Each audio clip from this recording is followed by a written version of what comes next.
तो स्टूडेंट्स, पिछले लेक्चर में हम लोगों ने डिस्कवरी ऑफ कैथोड रेज के बारे में डिस्कस किया था। तो जो आज का टॉपिक है वो है एनोड रेज की डिस्कवरी के बारे में। तो जो आज का हमारा डिस्कशन रहेगा वो रहेगा डिस्कवरी ऑफ एनोड रेज पे। तो डिस्कवरी ऑफ एनोड रेज, जो एनोड रेज है बच्चों, इस एनोड रेज को हम कैनाल रेज भी बोलते हैं। और जो ये कैनाल रेज है स्टूडेंट्स, ये कैनाल रेज की जो डिस्कवरी है ये किसने की? चैडविक ने की। ठीक है, तो ये की चैडविक ने की।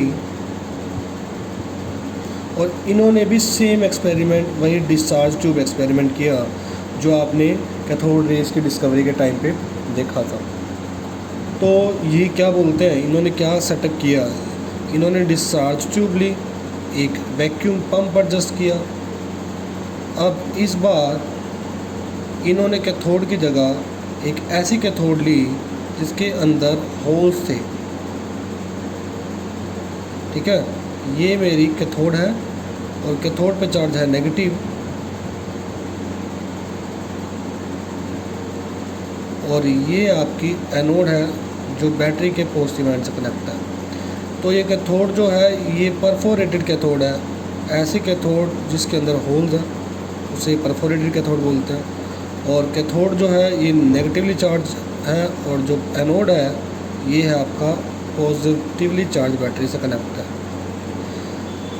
ये इन्होंने की यहाँ पर लगाई। तो अब इन्होंने क्या देखा, इन्होंने इस केस में अब स्क्रीन लगाई यहाँ पर, और स्क्रीन जो थी वो आपको बच्चों पता है वो स्क्रीन फ्लोरोसेंट स्क्रीन है। और वो किसकी स्क्रीन है? जिंक सल्फाइड की स्क्रीन है।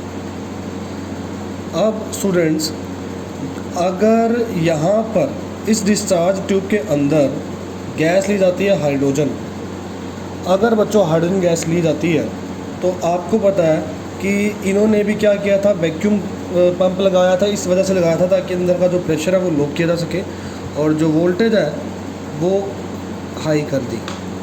तो इससे इन्होंने क्या पाया कि जो ये हाइड्रोजन गैस है ना बच्चों, ये दोबारा से आयनाइज हो गई। और जब आयनाइज होती है तो आपने पिछले में देखा था डिस्चार्ज एक्सपेरिमेंट, जब कैथोड रेज हमने पढ़ी थी, इलेक्ट्रॉन नेगेटिवली चार्ज थे, इन्हें कैथोड रेज बोला गया, ये एनोड की तरफ जाते थे। लेकिन ये पॉजिटिव जो आयन है इसको तो हमने देखा ही नहीं। तो जो ये पॉजिटिव आयन है, ये पॉजिटिवली चार्ज जो आयन है H पॉजिटिव, ये भी डिस्चार्ज ट्यूब के अंदर प्रेजेंट होगा। और ये पॉजिटिवली चार्ज आयन जो है ये किस तरफ मूव करेगा? कैथोड की तरफ मूव करेगा। और निकलेगा कहाँ से? ऐसा लगेगा कि ये कहाँ से निकल रहे हैं, ये एनोड से निकल रहे हैं और किसकी तरफ जा रहे हैं? कैथोड की तरफ। तो उन्होंने भी क्या देखा कि कुछ इनविजिबल रेज, सम इनविजिबल रेज जो है वो अब seems to be originated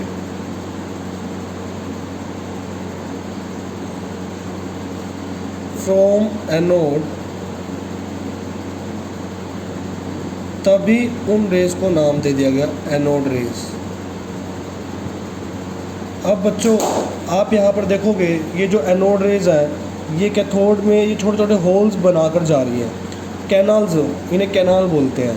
तो ये छोटे छोटे कैनाल है, तभी एनोड रेज को हम लोग कैनाल रेज भी बोलते हैं क्योंकि ये कैनाल में से पास हो जाती है। ठीक है, तो ये एनोड रेज का नाम है जो कि आपने कैनाल रेज पढ़ा। बच्चों पिछले एक्सपेरिमेंट में हमने देखा था कि उन्होंने स्क्रीन लगाई थी राइट साइड में, एनोड के बैक साइड पे। तो कैथोड से निकलती हुई रेज जो थी वो इस स्क्रीन पर डार्क स्पॉट बना रही थी। लेकिन इस केस में जो हमने स्क्रीन है वो लगाई है यहाँ पर, तो जो एनोड से जो रेज निकलेंगी वो कैथोड पे क्या बनाएंगी? इस स्क्रीन पर क्या बनाएंगी? Dark spot. एनोड से निकलती हुई दिखाई दे रही है, कैथोड की तरफ जा रही है, तो एनोड रेज बोला गया। तो कुछ करैक्टरिस्टिक्स बच्चों मिलती जुलती हैं यहाँ पर। मैंने यहाँ पर सिर्फ गैस हाइड्रोजन ही क्यों ली, इसका भी एक रीज़न है बच्चों। यहाँ पर ये जो H पॉजिटिव है इसे एनोड रेज बोला गया। अगर आप इसकी जगह एक ऑक्सीजन गैस ले लें तो आपको पता है ऑक्सीजन गैस भी आयनाइज हो जाएगी, O पॉजिटिव प्लस एक इलेक्ट्रॉन रिलीज होगा। तो ये जो O पॉजिटिव है इसे हम बोल सकते हो आप ये एनोड रेज है। कौन सी रेज है? Anode rays. H पॉजिटिव भी एनोड रेज है, O पॉजिटिव भी एनोड रेज है आपकी। तो यहाँ पर बच्चों अब मेन चीज़ क्या है पढ़ने वाली कि कैथोड रेज आपने देखा था कि कैथोड रेज गैस के नेचर पर डिपेंड नहीं करती, लेकिन ये जो एनोड रेज है इसका ये सबसे इम्पोर्टेंट पॉइंट है जो मैं पहले ही बता रहा हूँ। एनोड रेज जो है ये डिपेंड्स करती हैं, किस पे डिपेंड्स करती हैं? Upon the nature of gas, upon the nature of gas. इसको गैस के नेचर से मतलब है। ऐसा क्यों? क्योंकि जब हम स्पेसिफिक चार्ज बच्चों निकालते हैं ना, और स्पेसिफिक चार्ज हमने कैथोड रेज का भी निकाला था। कैथोड रेज का स्पेसिफिक चार्ज बच्चों कांस्टेंट था। अगर आपने लास्ट उसमें लेक्चर में पढ़ा है तो उसमें हमने स्पेसिफिक चार्ज निकाला था कैथोड रेज का, और वो स्पेसिफिक चार्ज कितना आया था? और वो स्पेसिफिक चार्ज था बच्चों, ये देखो यहाँ पर लिखा हुआ है, ये देखो ये रहा स्पेसिफिक चार्ज कैथोड रेज का। इसकी वैल्यू थी 1.75 × 10⁻11 कूलम्ब पर kg। फिक्स था क्योंकि इलेक्ट्रॉन का चार्ज भी फिक्स है और इलेक्ट्रॉन का मास भी फिक्स है। लेकिन अब हम यहाँ पर स्पेसिफिक चार्ज निकाल रहे हैं। स्पेसिफिक चार्ज है एनोड रेज का। अब इसका स्पेसिफिक चार्ज निकलता कैसे है? चार्ज बाय में मास रेशियो। आपको पता है सबसे छोटे चार्ज को E से लिखा जाता है, चाहे वो इलेक्ट्रॉन का चार्ज है चाहे वो प्रोटॉन का चार्ज है। वैल्यू कितनी होती है चार्ज की? 1.6।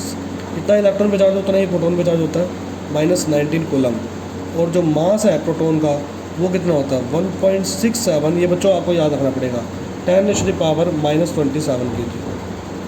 ठीक है, तो जब आप इसको सोल्व करेंगे, आप इसको सोल्व कर लीजिए। यहाँ पर सोल्व करने के बाद इसकी वैल्यू आएगी, कुछ ना कुछ वैल्यू आएगी। वैल्यू जो है मैं अप्रोक्सीमेटली लिख लेता हूँ यहाँ पर।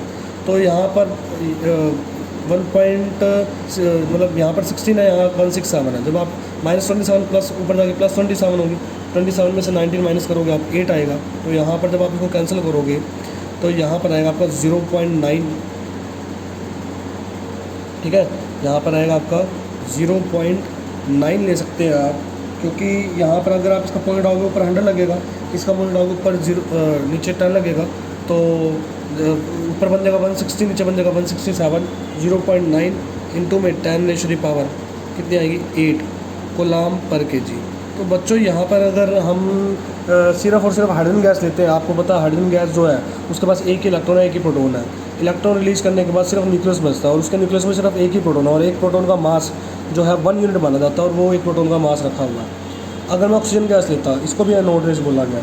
अगर ऑक्सीजन गैस के प्रोटॉन की बात करता हूँ तो इसके अंदर 8 प्रोटॉन्स है, और 8 प्रोटॉन का मास जो है वो ज़्यादा हो जाएगा। अगर 8 प्रोटॉन का मास अगर मैं 1 यूनिट ले लेता हूँ मास, तो और 8 प्रोटॉन का मास हो गया 8 यूनिट। अगर नीचे वाली वैल्यू मास ज़्यादा हो गया तो स्पेसिफिक चार्ज क्या हो गया? कम। तो ऑक्सीजन के लिए स्पेसिफिक चार्ज बहुत कम आएगा, लेकिन हाइड्रोजन H पॉजिटिव के लिए स्पेसिफिक चार्ज की वैल्यू सबसे ज़्यादा है। अगर H पॉजिटिव के लिए स्पेसिफिक चार्ज की वैल्यू सबसे ज़्यादा है तभी H पॉजिटिव को एनोड रेज भी बोला जाता है, और इसे प्रोटॉन का सिंबल भी, जो प्रोटॉन का सिंबल है वो H हाइड्रोजन से ही आया है, क्योंकि हाइड्रोजन को लेकर स्पेसिफिक चार्ज की वैल्यू सबसे ज़्यादा आती है। ठीक है, तो एनोड रेज का जो सिंबल, जो हाइड्रोजन का सिंबल है वो हाइड्रोजन, जो प्रोटॉन का सिंबल है सॉरी, वो बच्चों हाइड्रोजन से ही आया है।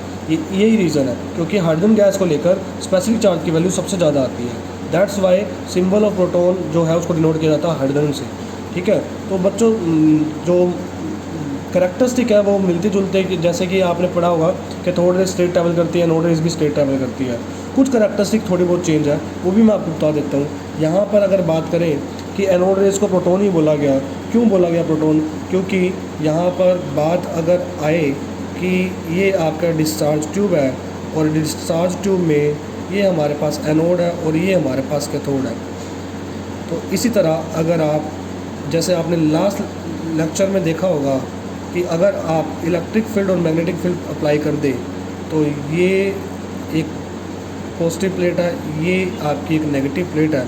तो जो एनोड रेज है ये किसकी तरफ शिफ्ट होंगी? ये प्लेट के नेगेटिव एंड की तरफ क्या हो जाएंगी? शिफ्ट हो जाएंगी। तो इसका मतलब जो ये एनोड रेज हैं, एनोड रेज जो हैं इसके ऊपर नेगेटिवली चार्ज है। एनोड रेज जो है पॉजिटिव की तरफ से निकल रही है ना, नेगेटिव की तरफ शिफ्ट हो रही है। तो एनोड रेज जो है पॉजिटिवली चार्ज रेज है, पॉजिटिवली चार्ज रेज है। और पॉजिटिवली चार्ज रेज है तो चार्ज तो आपको पता ही है एनोड रेज का कितना चार्ज होता है, जितना प्रोटॉन पे चार्ज होता है।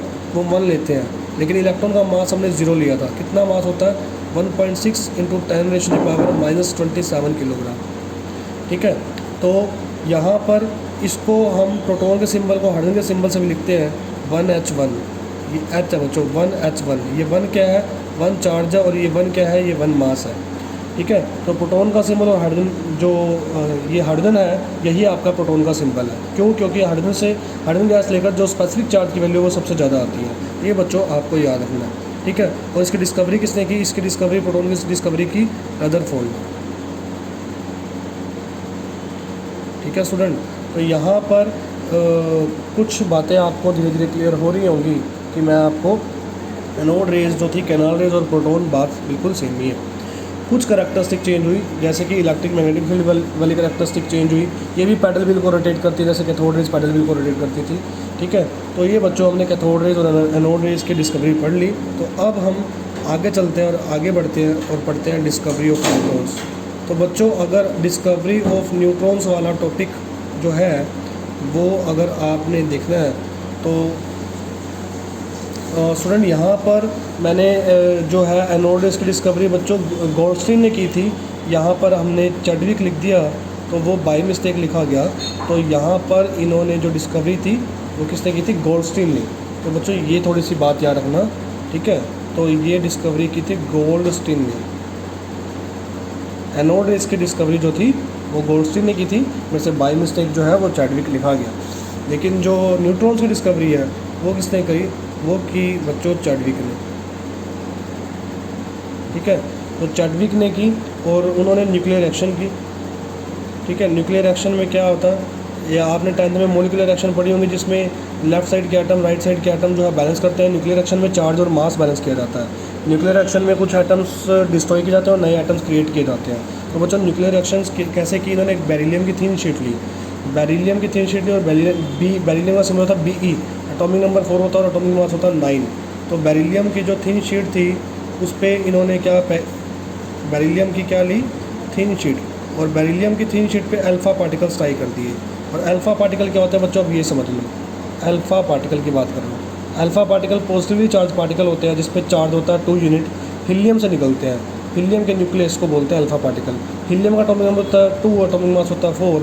जब अगर हीलियम अपने 2 इलेक्ट्रॉन लूज़ कर दे, 2 इलेक्ट्रॉन लूज़ करने के बाद उसमें चार्ज आएगा +2, वो 2 इलेक्ट्रॉन निकल गए। इसका मतलब अब हीलियम के बाद सिर्फ क्या बचा? उसका न्यूक्लियस। इसके न्यूक्लियस के अंदर 2 प्रोटॉन है, तो 2 प्रोटॉन है तो प्रोटॉन पे चार्ज होता है 1। तो अगर प्रोटॉन में 1 चार्ज होता है, 2 प्रोटॉन है तो 2 प्रोटॉन का चार्ज हो गया +2 यूनिट।